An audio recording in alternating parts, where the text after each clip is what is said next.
फिरौन डूब गया। मूसा अलैहिस्सलाम बनी इसराइल को लेकर आगे बढ़े।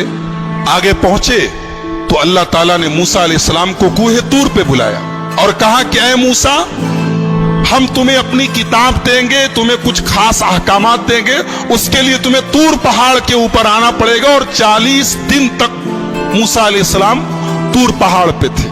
और आपको एक बात बता दूं मैं कि मूसा वो इकलौते नबी है जिनसे अल्लाह ने डायरेक्ट बात किया है। किसी फरिश्ते का बीच में वास्ता नहीं था, अल्लाह ने डायरेक्ट बात की है मूसा से।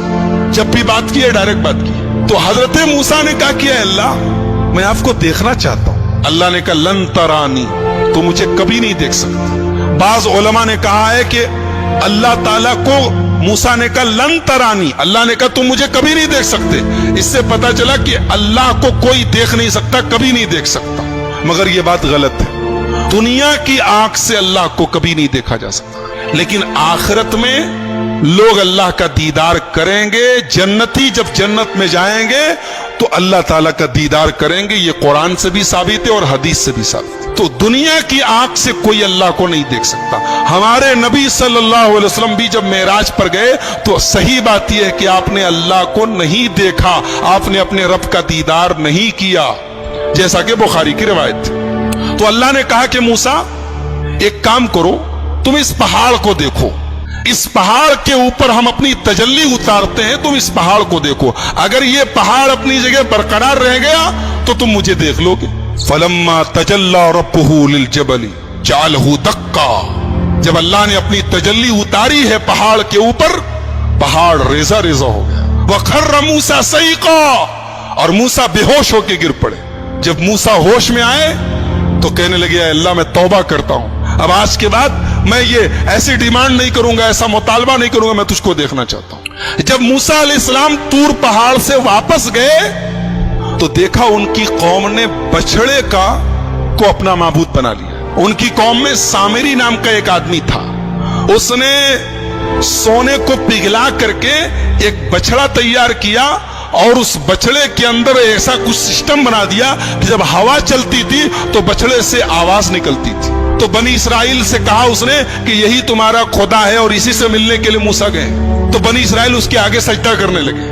जब मूसा अलैहिस्सलाम आए और देखा कि उनकी कौम बछड़े की इबादत में लग गई है, तो सबसे पहले अपने भाई हारून को पकड़ा, जिनको अपना जानशीन बना के गए। अपने भाई हारून की दाढ़ी पकड़ ली और कहा कि मैंने तुझको अपना जानशीन बनाया था, तूने यही मेरी जानशीनी निभाई है, मेरी कौम बछड़े की इबादत में लग गई।